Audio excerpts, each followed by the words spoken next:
బాపట్ల జిల్లాలో రైళ్లలో దోపిడీ చేసే దొంగల ముఠా మరోసారి రెచ్చిపోయింది. తమిళనాడులోని చెంగల్పట్టు నుంచి కాకినాడ పోర్టుకెళ్తున్న సర్కార్ ఎక్స్ప్రెస్లో ప్రయాణికుల నుంచి 5 తులాల ఆభరణాలు చోరీ చేశారు. ప్రయాణికులు కేకలు వేయడంతో దొంగలు పరారయ్యారు. ఈ క్రమంలో జీఆర్పీ పోలీసులు కాల్పులు జరిపారు. బాపట్ల జిల్లాలో జరిగిన ఈ ఘటనలో ఓ అనుమానితుడిని పోలీసులు అదుపులోకి తీసుకుని విచారిస్తున్నారు.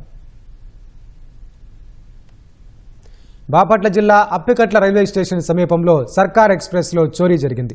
చెంగల్పట్టు నుంచి కాకినాడ పోర్టుకెళ్తున్న రైలు అర్ధరాత్రి 1 గంట తర్వాత అప్పికట్ల స్టేషన్ దాటగానే S3, S6 బోగిల్లో ప్రయాణికుల నుంచి ఆభరణాలు లాక్కెళ్లారు. ప్రయాణికులు కేకలు వేయడంతో నిందితులు వేరే బోగిల్లోకి ప్రవేశించారు. వెంటనే ప్రయాణికుల్లో కొందరు చైన్ లాగి రైలు ఆపారు.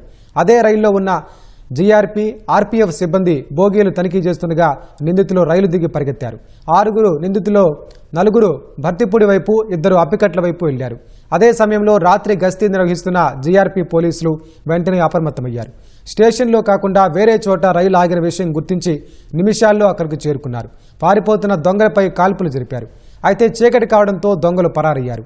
9 రౌండ్లు కాల్పులు జరిపినట్లు జీఆర్పీ డీఎస్పీ అక్కేశ్వరరావు తెలిపారు.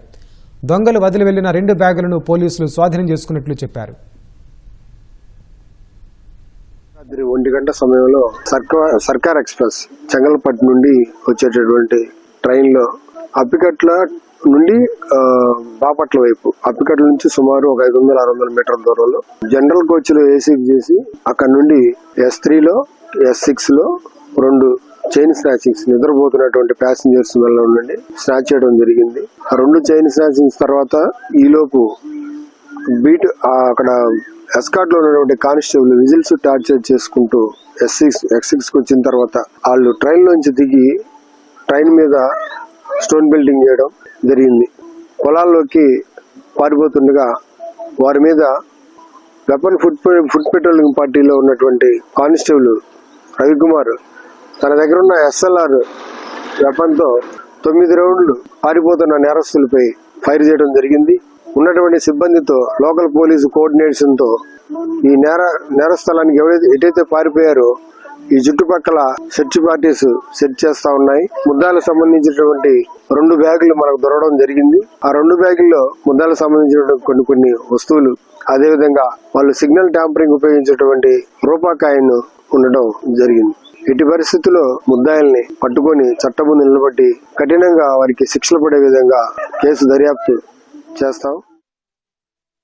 చోరీ సమాచారం అందుకున్న బాపట్ల పోలీసులు వెంటనే అక్కడికి చేరుకున్నారు. సమీపంలోని జీడి మామిడి తోటలు, పొలాల్లో గాలింపు చర్యలు చేపట్టారు. 6 నిందితుల్లో ఒకరిని అదుపులోకి తీసుకున్నారు. ఉత్తరాదికి చెందిన వ్యక్తిగా అతన్ని గుర్తించారు. చోరీకి 6 వచ్చినా ఈ ముఠాలో మరికొందరు ఉండే అవకాశం ఉందని పోలీసులు భావిస్తున్నారు. మిగతా వారి కోసం బాపట్ల, గుంటూరు జిల్లాల పరిధిలో గాలింపు చర్యలు చేపట్టారు. విజయవాడకు కూడా ఓ బృందాన్ని పంపి తనిఖీలు చేస్తున్నారు. చోరీ ఘటనపై రైలు ప్రయాణికులు మీనాక్షి, కనకదుర్గ విజయవాడ స్టేషన్లో ఫిర్యాదు చేశారు. ఈ మేరకు కేసు నమోదు చేసి దర్యాప్తు చేస్తున్నారు.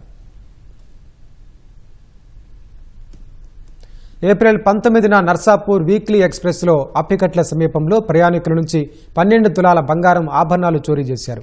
మే 12న గుంటూరు జిల్లా నిడుబ్రోలు స్టేషన్ సమీపంలో రైలు సిగ్నల్ ట్యాంపరింగ్ చేసి ఆపేందుకు ప్రయత్నించారు. ఆ రోజు కూడా పోలీసులు కాల్పులు జరపడంతో దొంగలు పారిపోయారు. 2 నెలల వ్యవధిలో 3వ చోరీ ఘటనలు జరగడంతో పోలీసులు ప్రతిష్టాత్మకంగా తీసుకుని దర్యాప్తు చేస్తున్నారు.